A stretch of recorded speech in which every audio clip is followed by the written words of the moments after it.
Assalamualaikum warahmatullahi wabarakatuh. Alhamdulillahirabbil alamin.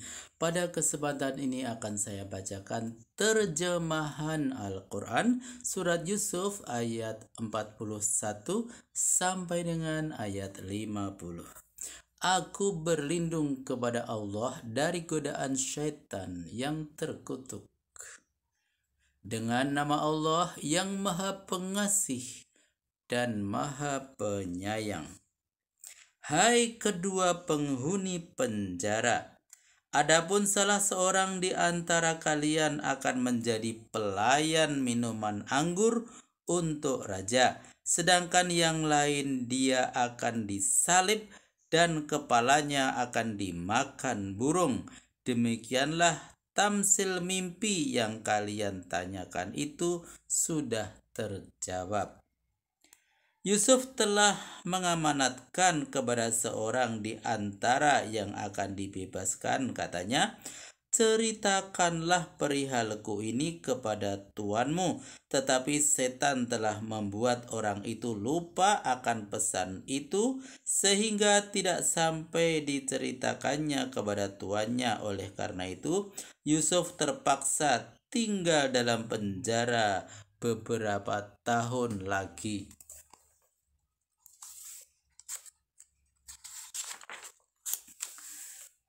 Baginda Raja bersabda, aku bermimpi 7 ekor sapi gemuk-gemuk ditelan oleh 7 ekor sapi yang kurus, dan aku lihat pula 7 tangkai biji-bijian yang bernas menghijau dan 7 tangkai lagi kering menghampa.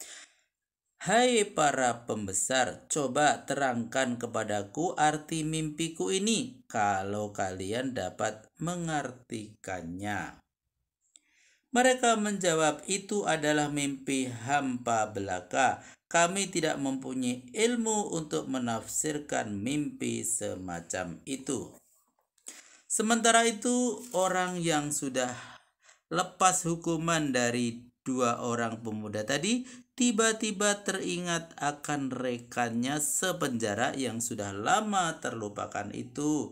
Katanya, biarkanlah aku bawa perkara mimpi ini kepada orang yang mengetahui ilmu ramalan.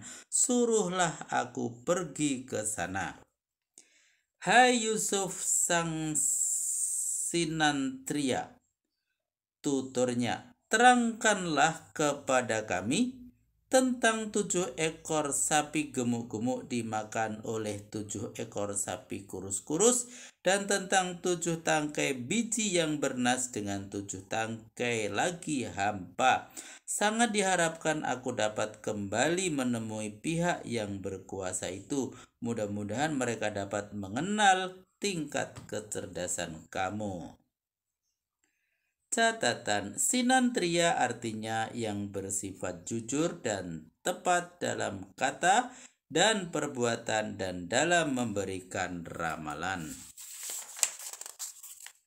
Yusuf menjawab, kamu harus bercocok tanam selama 7 tahun secara terus-menerus. Dari hasil panen yang kamu sabit, simpanlah dengan tangkai-tangkainya. Hanya sebagian kecil sajalah yang boleh kamu makan.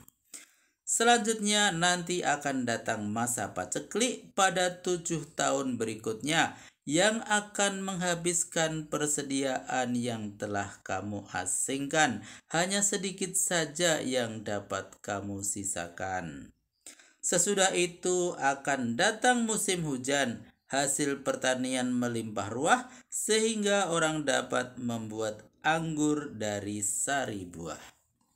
Raja bersabda, bawalah Yusuf ke hadapanku. Tatkala utusan itu mendatangi Yusuf yang menyampaikan perintah raja, Yusuf menjawab, kembalilah lebih dahulu kepada tuanmu sebelum aku pribadi berhadapan dengan dia, dan tanyakan kepada baginda bagaimana keadaan sebenarnya pikiran para wanita yang memotong jari-jarinya itu. Sebenarnya Tuhanku Maha tahu tentang tipu muslihat mereka.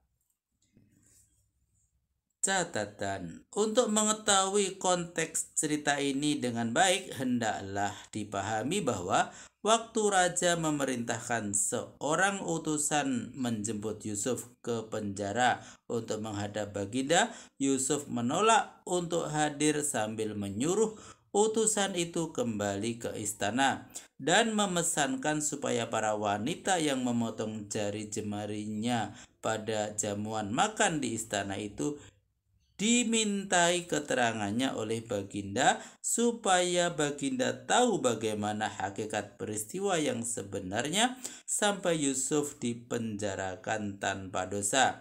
Dengan ini jelas bahwa Yusuf belum keluar tetapi masih berada dalam penjara. Yusuf belum mau keluar dari penjara sebelum perkaranya diusut secara tuntas oleh raja. Katakanlah sikap Yusuf sebagai protes atau semacam sikap tahan harga, sebab dengan kedatangan utusan itu ia sudah tahu bahwa raja membutuhkannya. Peluang itu tidak disia-siakan oleh Yusuf. Maha benar Allah dengan segala firman-Nya. Alhamdulillahirrabbilalamin. Telah kami bacakan terjemahan Al-Quran Surat Yusuf ayat 41 sampai dengan ayat 50. Semoga bermanfaat dan sampai jumpa pada video berikutnya. Billahi taufiq wal hidayah. Wassalamualaikum warahmatullahi wabarakatuh.